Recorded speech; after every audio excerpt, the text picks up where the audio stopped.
ನಮಸ್ಕಾರ ವೀಕ್ಷಕರೇ. ಇಂದು ನಾವು ಜಮ್ಮು ಮತ್ತು ಕಾಶ್ಮೀರದ ವಿಲಯದ ಬಗ್ಗೆ ತಿಳ್ಕೊಳ್ಳೋಣ. ಜಮ್ಮು ಮತ್ತು ಕಾಶ್ಮೀರದ ಇತಿಹಾಸವನ್ನು ತಿಳ್ಕೊಳ್ಳೋದು ಈಗಿನ ಯುವಕರಿಗೆ ಅತ್ಯಗತ್ಯವಾಗಿದೆ ಮತ್ತು ವಿದ್ಯಾರ್ಥಿನಿಯರಿಗೂ ಕೂಡ ಇದು ತುಂಬ ಉಪಯುಕ್ತವಾದಂಥ ಮಾಹಿತಿಯಾಗಿದೆ. ಜಮ್ಮು ಕಾಶ್ಮೀರ ಗ್ರೇಟ್ ಹಿಮಾಲಯನ್ ಮತ್ತು ಪೀರ್ ಪಂಜಾಲ್ ಶ್ರೇಣಿಯ ಉತ್ತರದ ಭಾಗದ ಭೌಗೋಳಿಕ ಪ್ರದೇಶವೇ ಜಮ್ಮು ಕಾಶ್ಮೀರ ಆಗಿದೆ. ಕಾಶ್ಮೀರವನ್ನು ಸ್ವರ್ಗದ ಬಾಗಿಲು ಎಂದೇ ಅದನ್ನು ತಿಳಿಸ್ತಾರೆ. ಜನಗಳು ಜನಪ್ರಿಯವಾಗಿರುವಂಥದ್ದು ಸ್ವರ್ಗದ ಬಾಗಿಲು ಯಾವುದು ಅಂತ ಕೇಳಿದ್ರೆ ಕಾಶ್ಮೀರ. ಯಾಕಂತಂದರೆ ಕಾಶ್ಮೀರದಲ್ಲಿ ಸೇಬು ಬೆಳೀತಾರೆ ಮತ್ತು ಅದು ಅತ್ಯಂತ ರಮಣೀಯವಾದ ಸುಂದರವಾದ ನೋಟವನ್ನು ಒಳಗೊಂಡಿದೆ. ಎತ್ತರವಾದ ಗುಡ್ಡಗಾಡು ಪ್ರದೇಶ ಮತ್ತು ಅಲ್ಲಿನ ಒಂದು ಪ್ರಕೃತಿಯ ಒಂದು ರಮಣೀಯ ನೋಟಕ್ಕೆ ಅದನ್ನು ಸ್ವರ್ಗದ ಹೆಬ್ಬಾಗಿಲು ಎಂದು, ಭಾರತದ ಸ್ವರ್ಗ ಯಾವುದು ಅಂತ ಅಂದರೆ ಅದು ಜಮ್ಮು ಕಾಶ್ಮೀರ.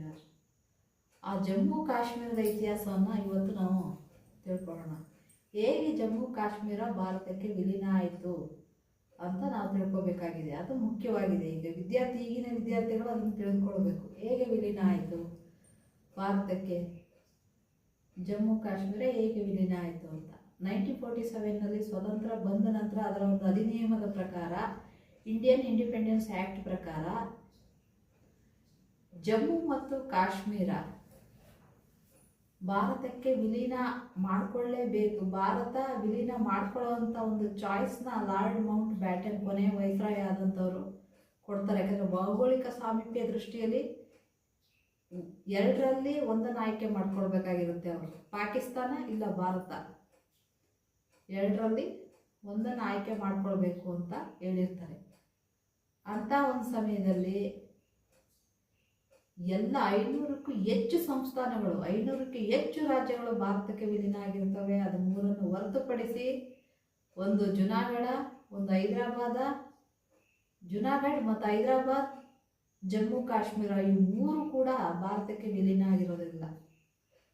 ಫಸ್ಟ್ ಒಂದು ನಾವು ನೋಡೋದಾದರೆ ಜುನಾಗಢಲ್ಲಿ ರಾಜ ಮುಸ್ಲಿಂ, ಅಲ್ಲಿ 70% ಜನಗಳು ಹಿಂದೂಗಳು.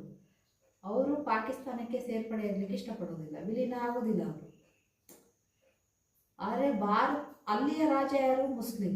ಅವನು ಅಲ್ಲಿನ ಜನಗಳನ್ನು ಪಾಕಿಸ್ತಾನಕ್ಕೆ ಹೇಗಾದರೂ ಮಾಡಿ ನಮ್ಮ ಒಂದು ರಾಜ್ಯ ಸೇರ್ಪಡೆ ಆಗಬೇಕು ಅಂತ ಒತ್ತಡ ಇರ್ತಾನೆ. ಆವಾಗ ಸಾಕಷ್ಟು ದಂಗೆ ಎದ್ದು ಅಲ್ಲಿನ ಹಿಂದೂಗಳು ದಂಗೆ ಎದ್ದು ಬಿಡ್ತಾರೆ. ಹಾಗಾಗಿ ಅವನು ಪಾಕಿಸ್ತಾನಕ್ಕೆ ಎದುರಿ ಓಡೋಗ್ತಾನೆ. ಜುನಾಗಢದ ರಾಜ, ಮುಸ್ಲಿಂ ರಾಜ ಓಡೋಗ್ತಾನೆ.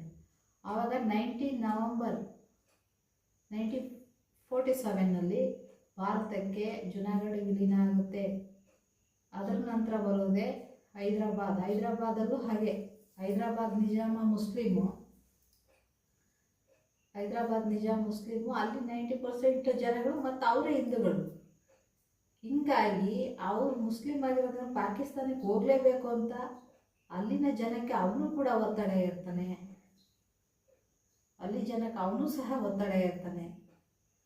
ಆದರೆ ಅಲ್ಲಿನ ಹಿಂದೂಗಳು ಒಪ್ಕೊಳ್ಳೋದಿಲ್ಲ. ಭಾರತ ಸರ್ಕಾರದ ಬೆಂಬಲ ತಗೊಂಡು ಆಪರೇಷನ್ ಫೋಲೋ ಎಂಬ ಕಾರ್ಯಾಚರಣೆ ಮೂಲಕ ಅವನ ಮೇಲೆ ದಾಳಿ ನಡೆಸ್ತಾರೆ. ಆ ರಾಜ ಪಾಕಿಸ್ತಾನಕ್ಕೆ ಓಡೋಗ್ತಾನೆ. ಆವಾಗ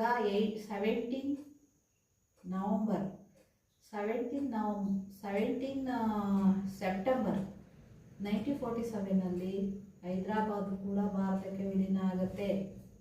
ಇನ್ನು ಉಳಿದಿರೋದು ಜಮ್ಮು ಮತ್ತು ಕಾಶ್ಮೀರ. ಜಮ್ಮು ಕಾಶ್ಮೀರ ವಿಲೀನ ಆಗಬೇಕು, ಆದರೆ ಅಲ್ಲಿ ರಾಜ ಹರಿಸಿಂಗ್ ಅವರು ಒಪ್ಕೊಳ್ತಿರಲ್ಲ. ಅಲ್ಲಿನ ರಾಜ ಆವಾಗ ಹರಿಸಿಂಗ್ ಅವರು ಜಮ್ಮು ಮತ್ತು ಕಾಶ್ಮೀರಕ್ಕೆ ಮರ್ಜ್ ಆಗಕ್ಕೆ ಒಪ್ಕೊಳ್ಳಲ್ಲ. ಅಲ್ಲಿನ ಹರಿಸಿಂಗ್ ಅವರು ಜಮ್ಮು ಕಾಶ್ಮೀರ ಪಾಕಿಸ್ತಾನಕ್ಕಾಗಲಿ ಇಂಡಿಯಾಕ್ಕಾಗಲಿ ಮರ್ಜ್ ಆಗಕ್ಕೆ, ಅಂದರೆ ವಿಲೀನ ಆಗಲಿಕ್ಕೆ ಅವರು ಒಪ್ಕೊಳ್ತಿರಲ್ಲ. ಯಾಕೆಂದರೆ ಪಾಕಿಸ್ತಾನದಲ್ಲಿ ಇರುವಂಥವರು ಬಹುಸಂಖ್ಯಾತ ಮುಸ್ಲಿಮರು, ಕಾಶ್ಮೀರದಲ್ಲೂ ಕೂಡ ಬಹುಸಂಖ್ಯಾತ ಮುಸ್ಲಿಮರು, ಆದರೆ ಅಲ್ಪಸಂಖ್ಯಾತ ಹಿಂದೂಗಳು. ಹೀಗಾಗಿರುತ್ತೆ. ಯಾಕಂದರೆ ಕಾಶ್ಮೀರದಲ್ಲಿ ಒಂದು ಕಡೆ, ಜಮ್ಮುವಿನಲ್ಲಿ ಬ್ರಾಹ್ಮಣರು ಮತ್ತು ಕಾಶ್ಮೀರದ ಪಂಡಿತರು, ಬೌದ್ಧ ಭಿಕ್ಷುಗಳು ಲಡಾಖಲ್ಲಿ, ಇವರೆಲ್ಲರೂ ಕೂಡ ಹಿಂದೂ ಜನಗಳು, ಅವ್ರಿಗೆ ಮುಸ್ಲಿಮ್ರಿಗೆ ಇದಕ್ಕೆ ಅವರು ದಾಳಿ ಮಾಡಿಬಿಡ್ತಾರೆ, ನಮ್ಮ ಜನಗಳ ಮೇಲೆ ದಾಳಿ ಮಾಡಿಬಿಡ್ತಾರೆ, ಸುರಕ್ಷತೆ ಇರೋದಿಲ್ಲ ಅಂತ ಹೇಳಿ ಅವರು ಪಾಕಿಸ್ತಾನಕ್ಕೆ ಸೇರ್ಪಡೆಯಾಗಲಿಕ್ಕೆ ಒಪ್ಕೊಳ್ಳೋದಿಲ್ಲ. ಈ ಕಡೆ ಇಂಡಿಯಾಕ್ಕೆ ಹೋಗ್ಲಿಕ್ಕೂ ಒಪ್ಕೊಳ್ಳೋದಿಲ್ಲ. ಅವರು ಸ್ವತಂತ್ರ ರಾಜ್ಯವಾಗಿರಬೇಕು ಅಂತ ರಾಜಾ ಹರಿ ಸಿಂಗ್ ಅವರು ಇಚ್ಛೆ ಪಡ್ತಾರೆ. ಕಾಶ್ಮೀರದ ಹಿನ್ನೆಲೆ ನಾವು ನೋಡ್ತಾ ಹೋದರೆ 1846 ಮೊದಲ ಆಂಗ್ಲ ಸಿಖ್ ಯುದ್ಧ ನಡೆಯುತ್ತೆ. ರಾಣಾ ರಣಜಿತ್ ಸಿಂಗ್ ಮತ್ತು ಆಂಗ್ಲರ ನಡುವೆ ಯುದ್ಧ ನಡೆಯುತ್ತೆ.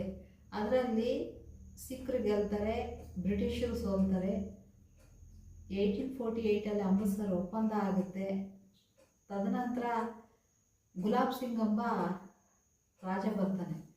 ಗುಲಾಬ್ ಸಿಂಗ್ ರಾಜ ಬಂದು ಅವನು ಕ್ಷತ್ರಿಯ ವಂಶಕ್ಕೆ ಸೇರಿದವನು, ಡೋಗ್ರಾ ರಾಜ ಸಂತತಿ ಸ್ಥಾಪಕ ಕೂಡ. ಅದರ ಒಂದು 4ನೇ ರಾಜನೇ ರಾಜಾ ಹರಿ ಸಿಂಗ್ ಆಗಿರ್ತಾರೆ. ರಾಜಾ ಹರಿ ಸಿಂಗ್ ಅವರು ಪಾಕಿಸ್ತಾನಕ್ಕೆ ಸೇರ್ಪಡೆ ಆಗಲಿಕ್ಕೆ ಇಷ್ಟಪಡೋದಿಲ್ಲ. ಅಂಥ ಸಮಯದಲ್ಲಿ ಮೊಹಮ್ಮದ್ ಅಲಿ ಜಿನ್ನಾ ಅಂತ ಪಾಕಿಸ್ತಾನದ ಗವರ್ನರ್ ಜನರಲ್ಲು ನಮ್ಮ ಜಮ್ಮು ಕಾಶ್ಮೀರದ ಮೇಲೆ ಒಂದು ಕಣ್ಣು ಹಾಕ್ತಾರೆ. ಅಲ್ಲಿ ಬಹುಸಂಖ್ಯಾತರು ಮುಸ್ಲಿಮ್ರು ಇರೋದ್ರಿಂದ ಅದು ನಮಗೆ ಸೇರಬೇಕು ಅಂತೇಳಿ ರಾಜಾ ಹರಿ ಸಿಂಗ್ ಅವರಿಗೆ ಒಂದು ಪತ್ರ ಬರೀತಾರೆ. ರಾಜಾ ಹರಿ ಸಿಂಗ್ ಅವರು 1947 ಇಂಡಿಯನ್ ಸ್ಟ್ಯಾಂಡ್ ಸ್ಟಿಲ್ ಅಗ್ರಿಮೆಂಟ್ ಮಾಡಿಕೊಂಡು, ಈ ಹೇಗಿದೆಯೋ ಹಾಗೇ ಇರಲಿ, ಯಾವುದೇ ಕಾರಣಕ್ಕೂ ನಾವು ಪಾಕಿಸ್ತಾನಕ್ಕೆ ಸೇರ್ಪಡೆ ಆಗೋದಿಲ್ಲ ಅಂತ ಅವರು ಒಂದು ಪತ್ರ ಬರೀತಾರೆ. 1947 15th ಆಗಸ್ಟಲ್ಲಿ ಅವರ ಒಂದು ಪ್ರತಿನಿಧಿನ ಕಳಿಸ್ಕೊಡ್ತಾನೆ ಮೊಹಮ್ಮದ್ ಅಲಿ ಜಿನ್ನಾ. ಆದರೆ ಇವರು ಆ ಪ್ರತಿನಿಧಿನ ಆಹ್ವಾನ ಮಾಡೋದಿಲ್ಲ. ಅವರ ಯಾವುದೇ ಒಂದು ಒಪ್ಪಂದಕ್ಕೆ ಇವರು ಮಣಿಯೋದಿಲ್ಲ ರಾಜಾ ಹರಿ ಸಿಂಗ್ ಅವರು.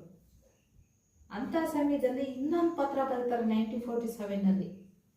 ಏನಂತ ಪತ್ರ ಬರೀತಾರೆ? ನೀವೀಗ ನಮ್ಮ ಒಂದು ಇದಕ್ಕೆ ನೀವು ಒಪ್ಕೊಳ್ಳಿಲ್ಲ ಅಂದರೆ ನಾವು ದಾಳಿ ಮಾಡಬೇಕಾಗುತ್ತೆ, ಜಮ್ಮು ಮತ್ತು ಕಾಶ್ಮೀರದ ಮೇಲೆ ದಾಳಿ ಮಾಡಬೇಕಾಗುತ್ತೆ ಅಂತ ಮೊಹಮ್ಮದ್ ಅಲಿ ಜಿನ್ನಾ ಅವರು ಅವ್ರಿಗೊಂದು ಪತ್ರ ಬರೆದು ಬೆದರಿಕೆ ಪತ್ರನೇ ಬರೀತಾರೆ. ಆದರೆ ಅವರು ಏನು ಮಾತಾಡೋದಿಲ್ಲ ರಾಜಾ ಹರಿ ಸಿಂಗ್ ಅವರು.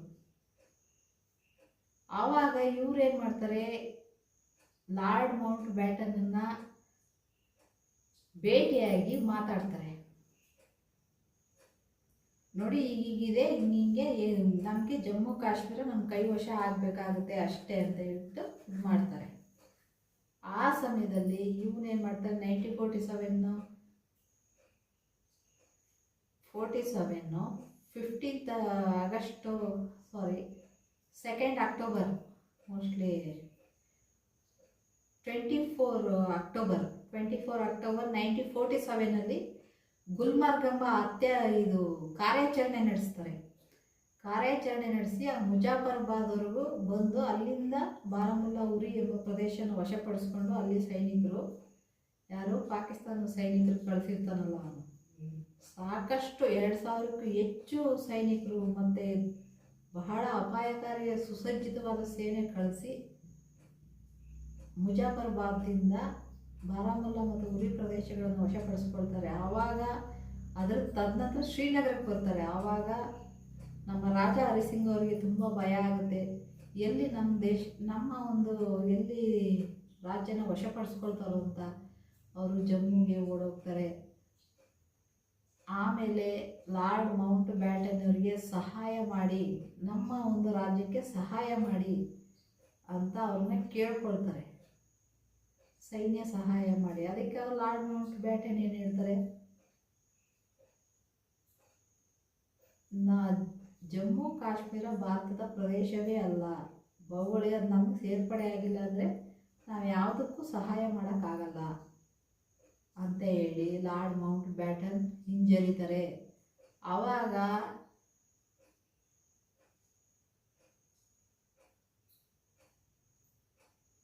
ಇನ್ಸ್ಟ್ರೂಮೆಂಟ್ ಆಫ್ ಆಕ್ಸೆಷನ್ ಎಂಬ ಲೆಟ್ರಲ್ಲಿ ಅಗ್ರಿಮೆಂಟ್ ಮಾಡ್ಕೊಳ್ತಾರೆ. ಭಾರತಕ್ಕೆ ಜಮ್ಮು ಕಾಶ್ಮೀರ ವಿಲೀನ ಆಗುವಂಥ ಒಂದು ಪತ್ರಕ್ಕೆ ನಮ್ಮ ರಾಜಾ ಹರಿಸಿಂಗ್ ಅವರು ಸಹಿ ಮಾಡ್ತಾರೆ.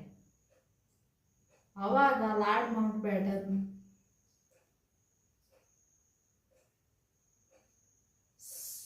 ಸಹಾಯ ಹಸ್ತ ಮಾಡ್ತಾರೆ. ಸೈನ್ಯವನ್ನು ಕಳಿಸ್ಕೊಡ್ತಾರೆ. ಸೈನ್ಯವನ್ನು ಕಳಿಸ್ಕೊಟ್ಟು ಭಾರತೀಯ ಸೈನಿಕರಿಗೆ ಕಳಿಸ್ಕೊಡ್ತಾರಲ್ಲ, ನಮ್ಮ ಭಾರತೀಯ ಆರ್ಮಿಗಳು ಆವಾಗ ಪಾಕಿಸ್ತಾನದ ವಿರುದ್ಧ ಹೋರಾಡಿ ಗೆಲ್ತಾರೆ. ಇದು ಭಾರತಕ್ಕೆ ಜಮ್ಮು ಕಾಶ್ಮೀರ ಹೇಗೆ ವಿಲೀನ ಆಯಿತು ಅನ್ನೋದ್ರ ಬಗ್ಗೆ ಪೂರ್ವಾಪರ ಇತಿಹಾಸ. ಇಂಥ ಸಮಯದಲ್ಲಿ ಅವ್ರು ಯುದ್ಧ ಮಾಡ್ತಾ ಇರುವಂಥ ಸಮಯದಲ್ಲಿ ನಮ್ಮ ಜವಾಹರ್ಲಾಲ್ ನೆಹರೂರವರು ವಿಶ್ವಸಂಸ್ಥೆಗೆ ಹೋಗ್ತಾರೆ. ವಿಶ್ವಸಂಸ್ಥೆಗೆ ಹೋಗಿ 3 ಪ್ರಸ್ತಾವನ ಮಾಡ್ತಾರೆ. ಒಂದು ಪ್ರಸ್ತಾವದಲ್ಲಿ 2 ದೇಶದ ಪ್ರತಿನಿಧಿಗಳು ಕೂತ್ಕೊಂಡು ಮೀಟಿಂಗ್ ಮಾಡುವಂಥದ್ದು. ಅದರಲ್ಲಿ ಶಾಂತಿ ಮಾತುಕತೆ ಆಗಲಿ ಅಂತ ಒಂದು ಪ್ರಸ್ತಾವದಲ್ಲಿ ಹೇಳ್ತಾರೆ. 2ನೇ ಪ್ರಸ್ತಾವದಲ್ಲಿ ಅಲ್ಲಿನ ಒಂದು ಜಮ್ಮು ಕಾಶ್ಮೀರದ ಒಂದು ಜನಾಭಿಪ್ರಾಯನ ಸಂಗ್ರಹ ಮಾಡಬೇಕು ಅಂತ ಒಂದು ಪ್ರಸ್ತಾವ ಮಾಡ್ತಾರೆ. ಅದು 3ನೇ ಪ್ರಸ್ತಾವದಲ್ಲಿ ಏನು ಹೇಳ್ತಾರೆ ಅಂತಂದರೆ, ಈ ಹೇಗಿದ್ದಾರೋ ಹಾಗೆ ಅಲ್ಲಿ ಯುದ್ಧ ಮುಂದುವರಿಸಬಾರ್ದು, ಇಂಡಿಯನ್ ಆರ್ಮಿ ಯುದ್ಧ ಮುಂದುವರಿಸುವಾಗಿಲ್ಲ, ಈ ಹೇಗಿದ್ದಾರೋ ಹಾಗೆ ಇರಲಿ,